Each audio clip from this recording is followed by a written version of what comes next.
welcome back to the Think About It channel. Today we're doing an episode of Rough Draft where we talk to camping, where we talk to South Jersey and Philly area authors. Chad's making me laugh already. Today my special guest is Chad Meadows, aka Matt Hello. Shadows. He's an author based in Camden County, New Jersey. He has his bachelor's degree in theater from Palm Beach Atlantic University, his master's degree in creative writing from Fairleigh Dickinson University, and his beautifully chaotic short stories collection, Fluoride Stories, was published in 2018 by Tolson Books. Hey, Chad, it's been a while. Yeah, man, it has been. Although you and I just talked a few seconds ago before we started recording. We can pretend that we didn't do that just Yeah, for the sake of I like to pull the curtain back of on what's continuity. really going on. So So this is a special one for me because I actually met Chad a few months before his book published. I was taking a creative writing class that he was hosting, and I remember the first thing he ever said to me is I walked in and it was me and you and a bunch of older people, and you said, "Are you looking for retirement class?" And I looked around and I'm like, "This could be a retirement class. There's a bunch of older people here." And I said something like, "No, I'm never going to be able to retire," or something like that. And that Yeah, was that was our first interaction. that was it. And It was a then solid interaction. you were you were in there for life after that. It's like we're in a gang.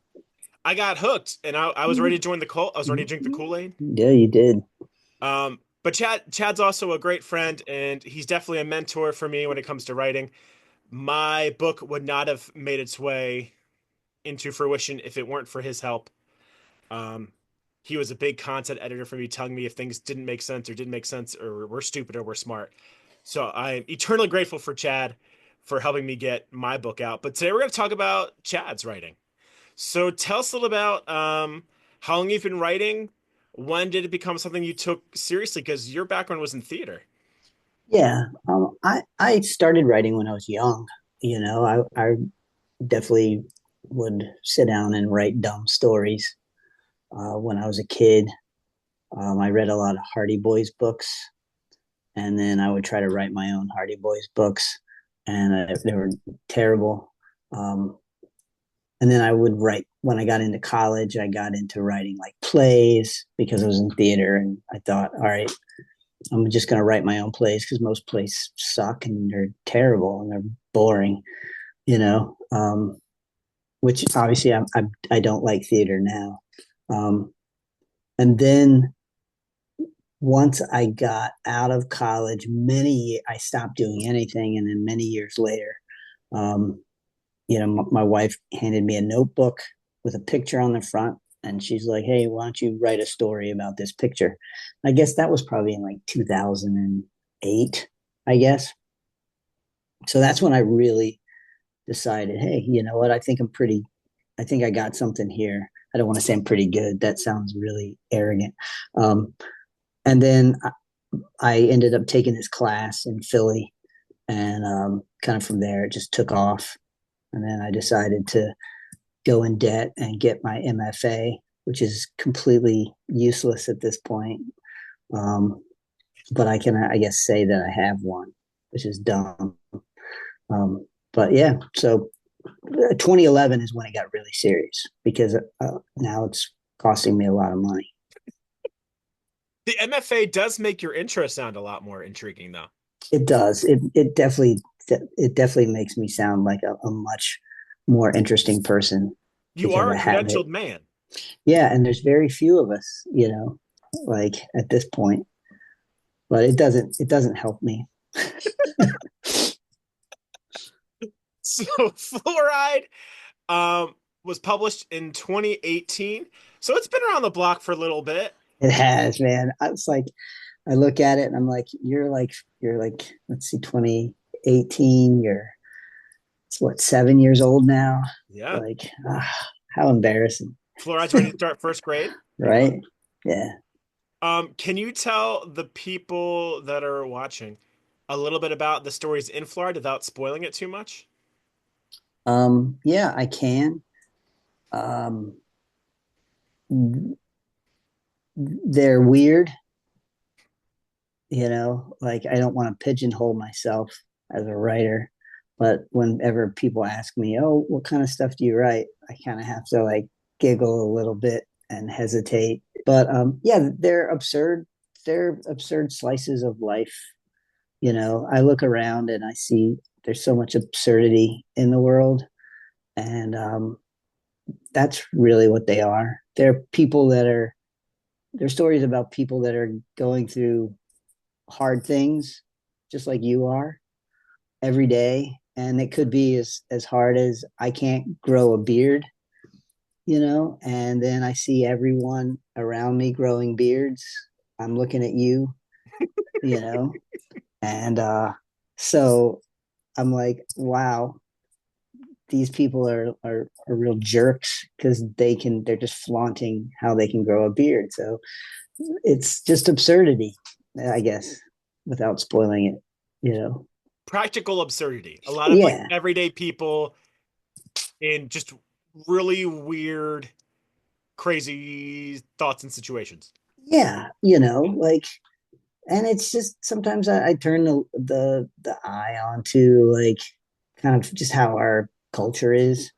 What we think is important is really kind of dumb sometimes. Like what everybody gets all worked up over, or just how we're just kind of constantly attacked by everything. Mhm. Whether it be the TV show you're watching is now attacking you with ads because you watched the show. So now I've got to, be attacked by this company that's like, oh, they watch this show, so they must want this ad. Well, no, I don't. Or I looked at a web page for 4 seconds and now I get inundated with, you know, stuff about, weed gummies, when I don't want 50 ads for that. But so it's that. I don't know. It's hard to explain. I'm doing a terrible job. No, I don't think so. You're doing a good job. Do you have a particular favorite character or favorite story in Fluoride?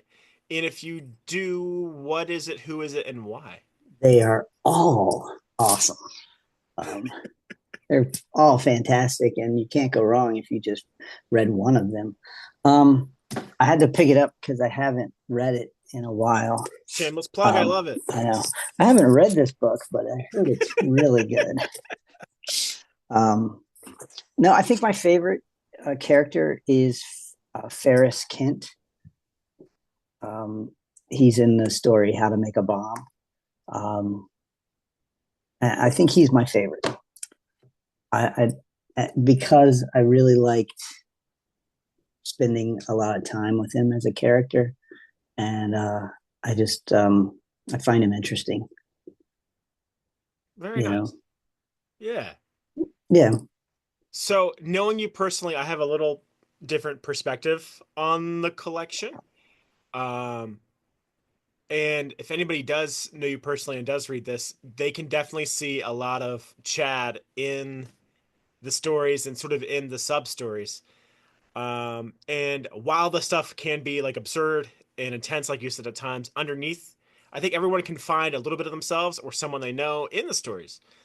So how intentional are you with balancing um incorporating yourself versus letting these characters stand alone and sharing different aspects of yourself and the characters in these stories? I try to not get too specific when I'm putting something of my own in there, like something that's me. But I also have to do that. When we would have class, I would often talk about my therapy writing, where my unresolved childhood issues would show up, inadvertently, and it's still happening, at my ripe old age. Um, so it is a balance. I try to put certain things in there that I feel like are universal, like to everyone. That everyone at one point in time has gotten mad at their dad or their mom, or felt like a failure, or felt like, you know, you're just living the same day over and over and over, so I think it's stuff that I feel like everybody can relate to. um, I don't want someone that I know to pick it up and be like, oh yeah, I know that. Oh yeah, I know his mom too, or I know his dad, whatever. um, but so I try to bury it as deep as I can. Did that make any sense? I don't know if that made any Oh sense. yeah, but you do a nice job of like generalizing a lot of things, but they stand out on their own enough. You know what I mean? Like Yeah, you said, everybody can really everybody's had to fight with their dad, or everybody's felt insecure about not being able to grow a beard, of or course. like, Yeah, but like like there are these common human things that are sort of the theme, but then like you put your own funny, weird twist on it. yeah. Yeah. I think I, as anyone that's read the book and the other stories that I've written would probably be able to say, yeah, at the core, these are just stories about humans. Hmm. Um, these are about humans having some really bizarre experiences on a specific day. And usually they take the place in the place of like a day or a short span of time. It's not like, you get the history of someone. So you kind of see this snapshot of like, wow, this guy's having a really bizarre week, you know? Hmm. um, so yeah, I lost my train of thought. No, See, I this is why totally I'm agree. better at 6 I in the morning. totally get it. Yeah. So, Fluoride has been out for a while. What are you Way to rub it currently in. what are you currently working on? I am I'm still working on that dumb novel that I was working on when I was teaching the class.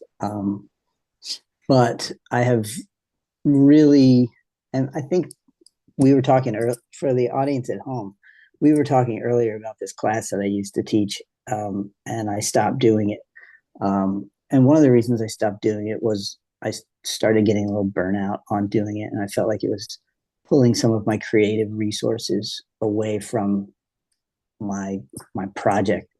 Um, but I've kind of found a new little system that I've been employing, which has been helpful. But yeah, I'm working on a novel. So I'm working on a novel that is basically a long version of these weird stories. It's the long one. So we're at like we got like 64, 65 chapters. Oh wow. Yeah.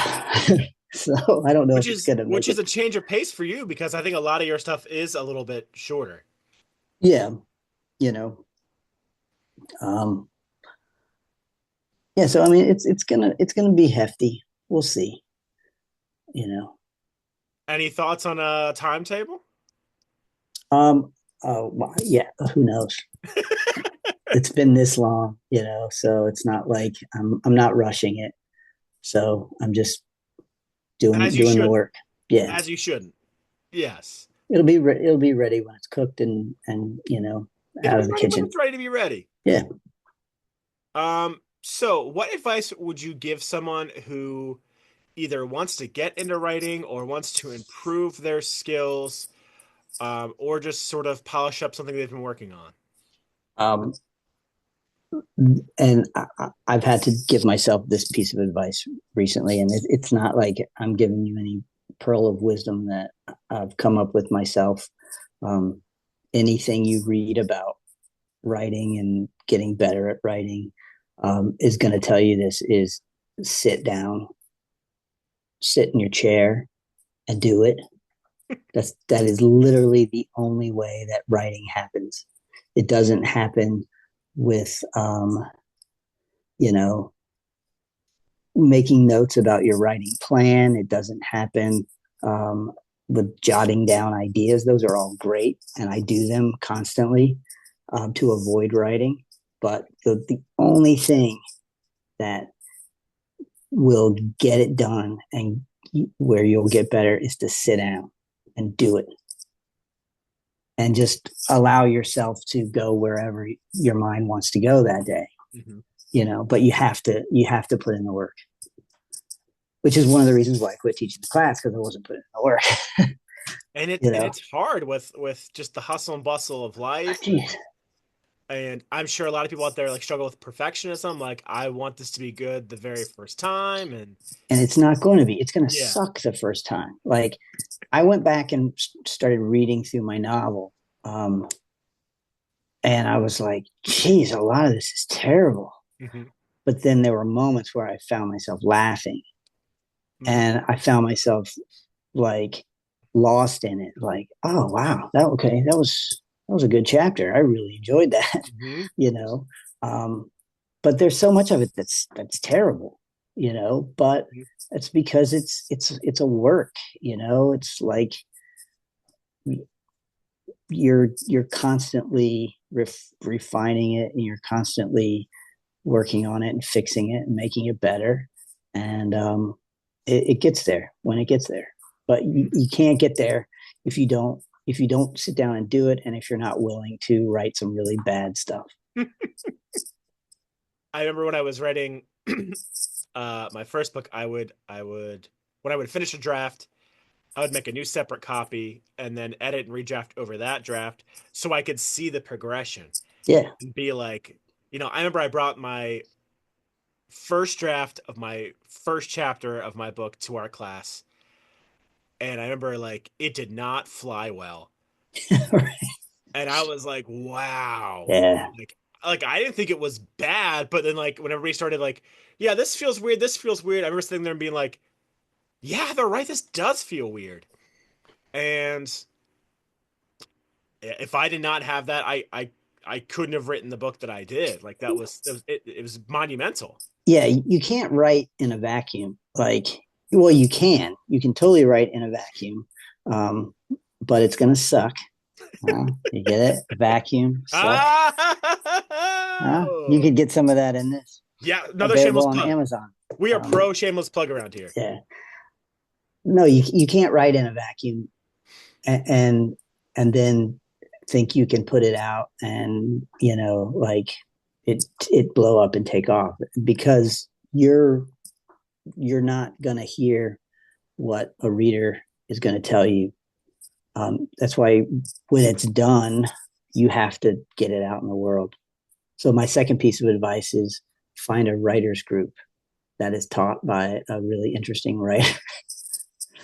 um, Preferably in the South Jersey area yeah, with a lovely collection of hats right, and a day job in the city. exactly. Yeah. Um, no, find yourself a group, or a trusted person that's not your parent or your sister, unless she's gonna, be really mean and stuff. Then you can let her read it. But the point is, you got to find somebody that's going to give you good, honest feedback. Hmm. And that I know that made all the difference for a lot of my writing. And I went back and I changed a lot of things, and I had a lot of issues with like tone and perspective and Yeah. language and feel. And I was like, wow. And I think one of the best parts about our group was we had a pretty diverse group of people that year. Like we had some older people, we had some younger people, Mm-hmm. we had some people that were retired, we had some nurses, we just had Yeah. like a whole bunch of different people, and having their sort of life perspective and being like, "Oh, well, I don't really understand what that means." And I'm like, "Well, part of it's because like you're 68, but like You're right. if a 68-year-old person reads this, like they should know." Like I remember we had a buddy that was writing a novel about I think his time in like Vietnam, right? Yeah. And unfortunately he's passed away since then. Um, but he felt the need to like explain all of the like war terms, and we were like, you just got to go for it and we have to figure it out because like if you're explaining it, that takes away from the authenticity. Yeah, exactly. Yeah. Um, well, and that's the thing, like having a really diverse group of people, you're going to get a variety of comments, and some of them aren't going to apply. Hmm. And I'm not saying to ignore someone's opinion, but in some cases, you can totally ignore someone's opinion. Um,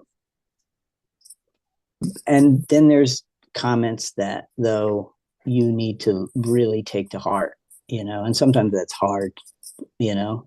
You go into it and you feel like someone's insulting your children, you know, but in reality, they're saying, hey, your kid has got some problems, and this is my suggestion, of what might make your kid behave a little better. Hmm. And you have to be able to look at that and say, yeah, you know what, you're right. You're absolutely right. Hmm.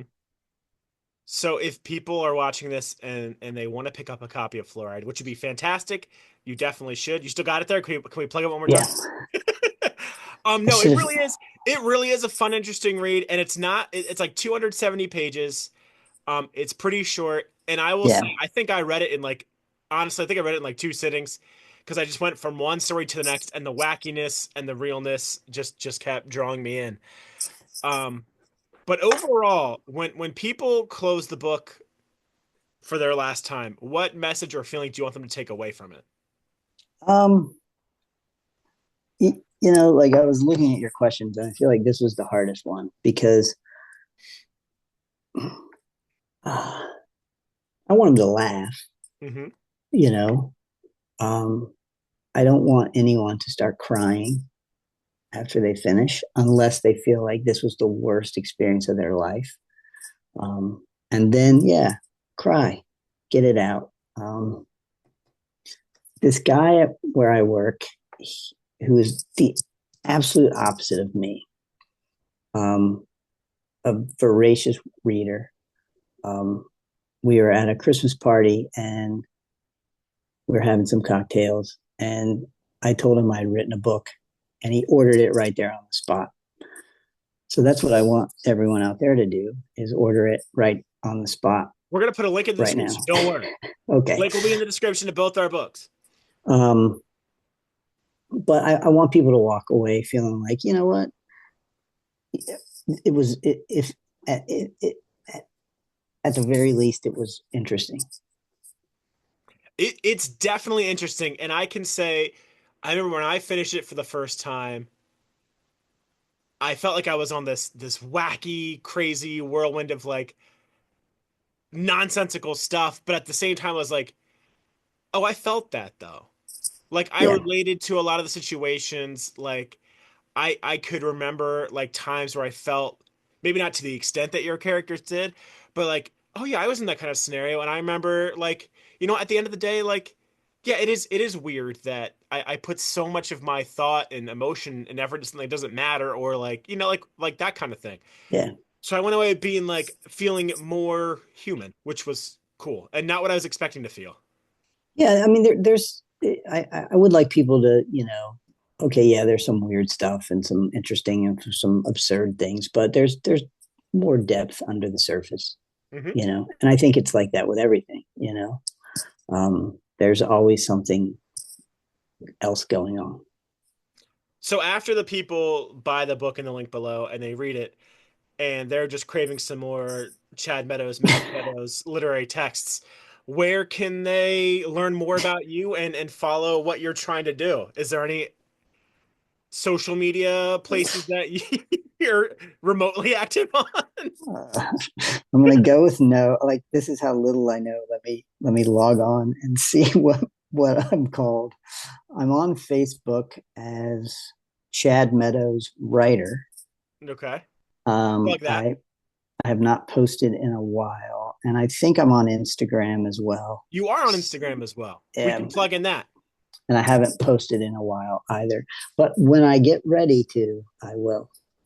And we can post this to hype the train up again. Sure, you can hype it up for people to be let down that there's Hey, some nothing people else need to be coming. let down a little bit. Yeah, Chad, it was great to catch up with you. I really appreciate your time. yeah, man, this was Um, fun. I'm looking forward to eventually seeing this mammoth of a novel when it comes out. And now I definitely want to go back and read Fluoride again. I was looking at it. I'm like, you know what? I think I'm going to read this again. I'm going to put it on the train Yeah. and read it. Yeah. you know. And if you ever want to have like a contest, I have some copies. I'll Okay. gladly sign one and give it to you to give to someone. That would be awesome. I'll definitely have to organize that. Yeah, but it's got to be a contest. It can't just be like, so you need to come up with something. Like they have to do something to get it, like something really weird. Like We'll figure it out. I We got this. at one point I posted something where it was when people were burning books. Like I don't remember when the last time people were burning books, but I was like, man, I wish somebody would burn my book. And I almost started a contest for people that got a copy of my book, burned it, and posted it on the internet. I was going to send them another copy, but I never did that. We'll That's my burn the. life. We could burn the library's copy of your book. Yeah, that's true. It is at the Haddon Township Library. I saw it the Yes. other day. Yes. Yeah, it had a thick layer of dust on it. Well, hey, we can scrape that off now that people are going to hear about it. Yeah. Hey, are we still doing that thing in Audubon? I believe so, last I heard. Okay. So here's a little early plug. Chad, myself, and Bella Wheel, who's eventually going to be on the show, we're going to be doing a reading, I believe May 1st, unless they tell me something differently, at the Audubon Public Library in New Jersey. I'll be reading some of my book. Chad will be reading some of Fluoride, I imagine. Nope. I'm reading from my new novel. Oh, wonderful. Chad's gonna be Yeah. reading for his new So novel, and Bella has a novel as well called The Alphabet Disaster at Long Lake. I imagine she's gonna be reading from that. yeah, yeah.